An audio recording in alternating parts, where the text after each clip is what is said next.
What is going on, guys? Welcome back to another video. Now today I want to share a story with you and I want to share some games with you. So for those who may know or may not know, you can see down there I got myself a PlayStation 5 and with that left me with a sort of just PlayStation 4 that was not going to be used. It was PlayStation 4 Pro, which I'd actually had a PlayStation 4, which I then traded in and upgraded for a PlayStation 4 Pro. In fact, I traded in my PlayStation 4 and my Xbox One to get a PlayStation 4 Pro, so you can see that trading in consoles is sort of something that I do partake in very frequently. Well, whenever I can. I don't buy consoles that often, but when I do, I tend to trade in previous consoles. So on that, I traded in my PlayStation 4 Pro, and using that trade-in that I received, which was £190 something in the UK at one of the big retailer stores, I decided to use that to do the thing that I want to buy and I care about the most, which is buying some goddamn games. That's right. So in this video what I'm going to do is I'm going to share with you the games that I bought, and hopefully you can just sit back, relax and listen to some nerd talk about some games that he's acquired and why he loves them,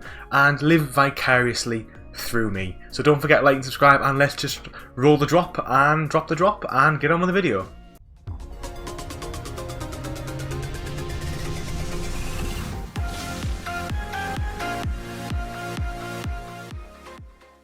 Okay, so as I got a PlayStation 5, I had to buy some PlayStation 5 games, no doubt. I only picked up a couple. Now, it's worth mentioning at £190. I actually kept £50, so I spent £140. But I also picked up a couple games over the last month, so this is like a general pickup as well. I want to show a few PlayStation 4 games as well, which I'll show at the end. So the first game I could not buy, as you can see, is I could not buy something in relation to this man. So I went and picked myself up Spiderman, Miles Morales. Now, actually, I didn't use the PlayStation 4 trading for this. I actually just bought this new because I had to buy it new because I wanted the ultimate code, and if it was secondhand, I wouldn't get the code. And it was, I think, it was £45, which I think is an absolute steal, considering the fact that you're getting two games. One is a remaster, but it's Spider-Man, my favorite game of all time, at 60 FPS. And I'm going to release a review for this very soon, from a couple days after the release of this video. The 60 FPS is absolutely mind-blowing. This is a really great game, but because I'm going to be releasing a review, sorry, I don't want to speak on it too much, but I couldn't not get it. You know, like, I'm a Spider-Man fan. I love Spider-Man. I love Miles Morales. I love Peter Parker. It's a great game, and I was very pleased with it. I wasn't really disappointed. I knew it was going to be, you know, quite short, so I wasn't disappointed in the length of the game, and generally it's a pretty awesome game. Okay, so I only bought two PS5 games, so this is the only other PS5 game I actually currently own, and at this current time, being March of 2021, there isn't a great deal of PlayStation 5 games out there. You know, we've got Demon's Souls, we've got Assassin's Creed Valhalla, we've got Watch Dogs Legion, we've got The Pathless, and, you know, we've got Sackboy, and they're really the only games that are actually coming to mind right now. I know we're going to have a few more coming out, and I'm just off the back of Bloodborne. Just finished it. It was a really fun experience. I just didn't want to pick up Demon's Souls. I knew that I'm 6 months away from wanting to play a game of that style, so I just didn't want to buy it yet, because I know in 6 months games lose their value. Demon's Souls is like £50 second hand, and in another 6 months it's one of those games that I think, because so many of them have been released, it'll be like £30–35 by then. So I bought a game which I didn't think I would buy. I didn't think I would get this game at all, and that is Watch Dogs Legions. Now, I bash Ubisoft fairly frequently, and I do that, I'm aware of it, and I think Ubisoft aren't the worst developer. I don't think they are the best. I think they're just below, like, the mid-tier, what makes a good developer, I think. But I think it's the time that I'm in right now, is I really feel like playing a modern-day open-world game, because I've frequently played a lot of old medieval style games. I've played a lot of those type of open world games, and I really wanted to buy a modern day open world game. And I think, you know, I've played, like, for example, I've just come off Bloodborne, I've got a few, like, you know, Witcher and stuff are all in my backlog, and these are all, like, you know, RPG settings, fantasy settings, or set in medieval times, and I think Watch Dogs is going to help me fill that itch that I've got for a modern day, you know, with guns, with cars, you know, all that sort of stuff. I'm kind of craving it. I know what I'm getting into with the Watch Dogs, with a Ubisoft game. Guys, if you get an Ubisoft game, in my opinion, you're getting a 7 out of 10 game. It does a lot of stuff pretty well, but not amazing. It doesn't have a few monetization things forced on your throat.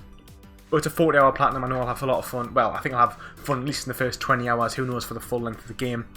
But I'm actually looking forward to playing it. I probably won't play it straight away. I do have Control and Maneater on my console, as they were free in the PS Plus, so I do have a few more PS5 games to play. But I've got Watch Dogs as well, so really I've got like 4 or 5 PS5 games, but in terms of physical, the only 2 I've got. Okay, as you can see to my right, which is your left, I have, you know, shelves, and the top 2 shelves are like gaming. We've then got like a Spider-Man one, which has actually got a picture of my dog on at the minute, but behind that is comic books. We've then got like sort of like a mixture at the bottom of like some board games, some books, and some like little alcohol spirit things. And I need to complete my Spider-Man sort of like little mini shrine that I pray to every night. And although this isn't there's a few things I want to buy. I saw this on the City Exchange for £6, and I thought, you know what? I'm not going to use this for the intended purpose at all, but I know it will fit well on my shelf, and that is this little Disney Infinity Spider-Man statue. Obviously, it's an Infinity statue that you're meant to plug onto a thing and play games.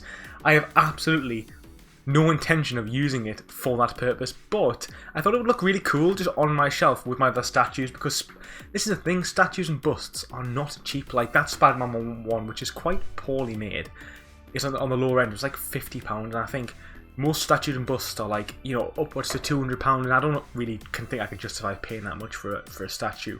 So this was £6, and I thought, you know, this will fit nicely, and then when I want to buy a few more, because I want to get some anime ones and stuff, that I just felt like this will just fit well and just help complete my Spider-Man shrine, as I've called it. So he can go right down here. Okay, next is a game that I have wanted to play for a long time, and I really put it off because I was waiting for the sweet 60 FPS on the PlayStation 5. Ghosts of Goddamn Tsushima. Now, this game is a game, you know, it was pretty much the best game of last year. Arguably the top 3. This, Final Fantasy VII, and Last of Us Part 2. You know, depends who you ask are going to say what's the best game, but, you know, this is open world perfected, essentially. And not only that, it's got basically it runs at 60 FPS on the PlayStation 5, and it's now got those co-op trophies as well. So it's pretty much the complete package. It's a game I've wanted to play for such a long time, and I thought now is a perfect time to pick it up now, you know, pretty much for free, because I traded my PlayStation for it. Okay, next I'm going to deep dive into, this is like a personal game for me. It's a big game, and it's an old game now. It's 10 years old now. It's a remaster essentially, and it is Skyrim. Now, I started my PlayStation account in 2017. I'd already played Skyrim all the way through twice on the Xbox. I finished it on Xbox 360, got like 1250 gamer score. Same again on the Xbox One. But I feel like Skyrim is one of those games which I think really deserves to be on my trophy list. This and Witcher 3 I think are such special games to me. Probably my top 5 games of all time that I really want to platinum them. And I know it's a big commitment, but Skyrim, it was the OG modern day RPG game, let's be honest. Even now, yeah, it's a bit slow, it's a bit dated, but it still holds up as one of the best. It'll always go down in history, in my opinion, as one of the best RPGs of all time. And I just want to play it again and just give it some more respect and some more love, because sometimes you have games in your life that, you know, sometimes you play a game for 20 hours and you can't stand it, and the idea of going back to it is just sickening. But then you have those games which are so amazing, and they take you on such a good ride, and take you on such a good journey that you actually want to revisit them time and time again. And that's how I felt about Skyrim, which is why I played through. And not only did I play through this game to max it out, I played through it twice the first time round. So I think I probably got about 600 to 700 hours on Skyrim over my lifetime, which is insane for a single RPG game. And I think it's just one of those games that I always want to go back to. It's exactly the same how I feel about Spider-Man. You can see my special edition up there.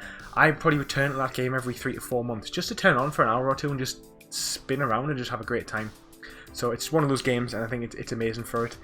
Next, speaking of Spider-Man, what Spider-Man game is he going to have now? I've decided to take a punt. So I did a video where I ranked all the Spider-Man games, and I ranked Amazing Spider-Man 1 and Amazing Spider-Man 2 as terrible games. So I felt like I want to revisit them in 2021 or 2022. So I bought myself Amazing Spider-Man 2. This game is obscenely expensive for how bad it is. It cost me £25. Thankfully it was trade-in only. But this game isn't very good, and I think for some reason ever since Spider-Man in 2018 came out, this game rocketed up in price. You can get it on the PlayStation 3 and the PlayStation 4. I was going to get the Amazing Spider-Man 1, but I just felt like I couldn't justify another £20 on an old game. So I picked this up. My intention is to play all of the Spider-Man games and platinum them all. I've platinumed Marvel Spider-Man, close to Marvel's Miles Morales. I've platinumed Shattered Dimension. So pretty much all I've got left is like Amazing Spider-Man 1, 2, Edge of Time, and then in theory Spider-Man Remastered, and maybe Miles Morales on the PS4, which I plan on doing anyway at some point because it's a good short game. So yeah, I want to buy it. I could never justify buying it with my own money, and I think that's why I've been a bit loose with the games I bought this time round because, well, it felt kind of like it wasn't my money, it was just like a trade-in. Like, I know I've swapped my PlayStation 4 for all of these games. So the next game is one of my favourite animes of all time. I say one of my favourite because I don't think it is my favourite anymore. Dragon Ball Z. So I spoke to a few people. Guy Fruski on my podcast says that this is the most complete and best Dragon Ball Z game. And I feel like I'm at the point now where I can't sit through Dragon Ball Z again in terms of the anime. I've got so much TV shows that I want to catch up on. I can't justify 400 episodes of this TV show I've watched all the way through about 3 times. I feel like Dragon Ball Z Kakarot will give me a great opportunity to revisit some great stories throughout my childhood. Play as some Saiyans, kick some ass, and get a platinum trophy, which is pretty easy to earn. And also this game has Dragon Ball Super in it, which is, that being said, I'm going to start Dragon Ball Super at some point, probably this year or next. I'm watching Naruto at the moment. When I finish Naruto, I think I might move on to Dragon Ball Super because I think it's something that I've wanted to watch for quite a while. Okay, those are all the games that I bought with my PlayStation 4 Pro money. So these are games that I've been gifted that I want to share with anyway, and I think I've been gifted all of them but one, so some of these are going back to Christmas, but I wanted to share them because I did like a collection update before Christmas, and I've had a few more games since then. Next is my favourite anime of all time. It's short, but it is currently my favourite anime, and that is the One Punch Man game. This one's still sealed. A few of these are still sealed. I got them for Christmas. I do plan on opening. This was a Christmas gift, but Saitama and the characters around One Punch Man. And I love superheroes. I do. I love superheroes, and because of that, I love superhero animes. And I know this game isn't very good, so just to clarify, this isn't a fun game. In all reviews I've read, it's basically like a 3D fighter game, which is really basic and generic and kind of a cash grab. So I felt bad buying it, but it was only like £15. So when I put it on like my Christmas list, I felt like someone can buy me that. It's not a big deal. And I'm going to play this soon because I do want to play, like, it's one of my favourite TV shows of all time, to be honest. And I know I'll enjoy playing it despite it being a bit of a grind. And next is a story on this one, which is Desperados III. So I love strategy games, and I actually requested a code for this game back in October, and it took them like 3 months to reply, and over that time I'd already bought the game. It was like £18. I really like turn-based strategy games. I don't play as much of them as I would actually like to, but I do enjoy them quite a lot. So I love, like, XCOM 2 is such a good game. I played Gears Tactics recently. It's amazing. This is kind of like that, but it's in a Wild West setting, and it's a platinum trophy is like 30-40 hours. It is skill dependent, but I don't think it's too hard. I mean, I would recommend this game if you haven't played it. I know it's sealed, I haven't played it, but I've watched enough footage to know that it is a good game. Going on that, then, the next game I'm going to get, which has an ultra rare trophy for the platinum, actually it has about 20 ultra rare trophies in it, and it has Sudden Strike for the complete edition, a real-time strategy game from World War II era. This has like so much DLC. This is probably around maybe 150 hour platinum, and it's a skill dependent one, so we're not just talking 150 hours grind, we're talking probably like 150 hours, 50 hours being skill dependent, replaying levels, trying to like max out on the hardest difficulty, get all the badges, like all the, you know, all the goals in the challenge mode. It ain't gonna be easy. I do want to do it at some point, but like I've said, it just depends on when I can commit to it, because it's a tough game. And I've got loads of games, as you can see, not including the ones that are like half of them are finished up there anyway. The final game was a gift, and it is Yakuza 6. Now, I'm not sure when I'm going to get around to playing this, because I have Yakuza 0 on my goal to play this year, and I definitely wanted to play Yakuza 0, Kiwami, and Kiwami 2, and then if I get that far in, I kind of feel like I should just play all of them, and if I go off that, and even if it's like one game per year, which it probably will be, it means like we're talking like probably 2028 before I get round to playing Yakuza 6, which is kind of crazy. Who knows what will happen? I might change my mind and just go head first and just smash all the Yakuza games. But at the moment, I can't see myself playing Yakuza for this game for at least 3 years, to be honest, if not maybe 4, if not maybe like 8. So there we have it. Those are all the games that I have recently acquired. I wanted to share it with you because, I don't know about you, but I like watching videos about people picking up games and talking about them and why they enjoy them or why they're excited about playing them. So thank you very much for watching. Now, an interesting topic is, are you going to sell your PlayStation 4 Pro if you get a PlayStation 5 or your PlayStation 4? I'm not a sentimental person, so I've got my PlayStation 3 and my PlayStation 5 just sat to my left. I just didn't see the purpose of having a PlayStation 4 other than for sentimental value, and I ain't that sentimental. I am in terms of I like to collect things, but I'm very selective with what I collect. At the moment, the only thing I actually collect is video games, and that's it, because I think the more you collect, it's like a bottomless pit where it just absorbs all your money and gives you lots of things that collect and gather dust, and sometimes it annoys me that I even collect these.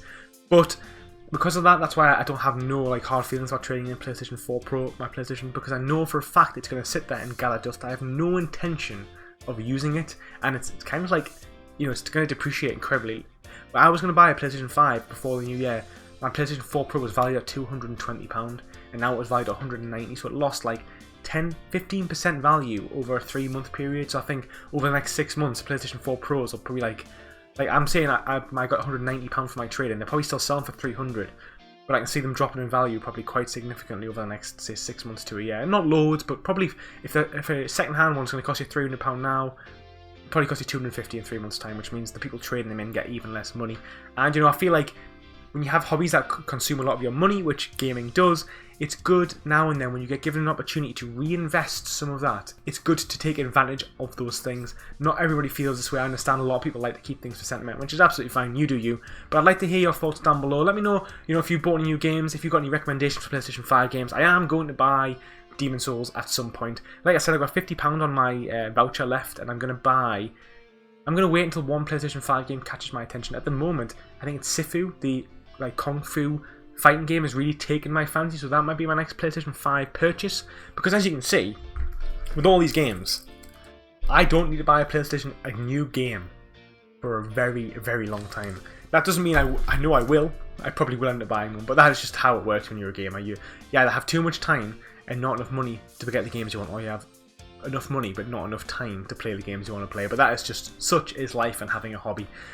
That's all for this one, guys. Thank you so much for watching. Don't forget to like and subscribe, all that good stuff, and I will see you in the next video. Take it easy.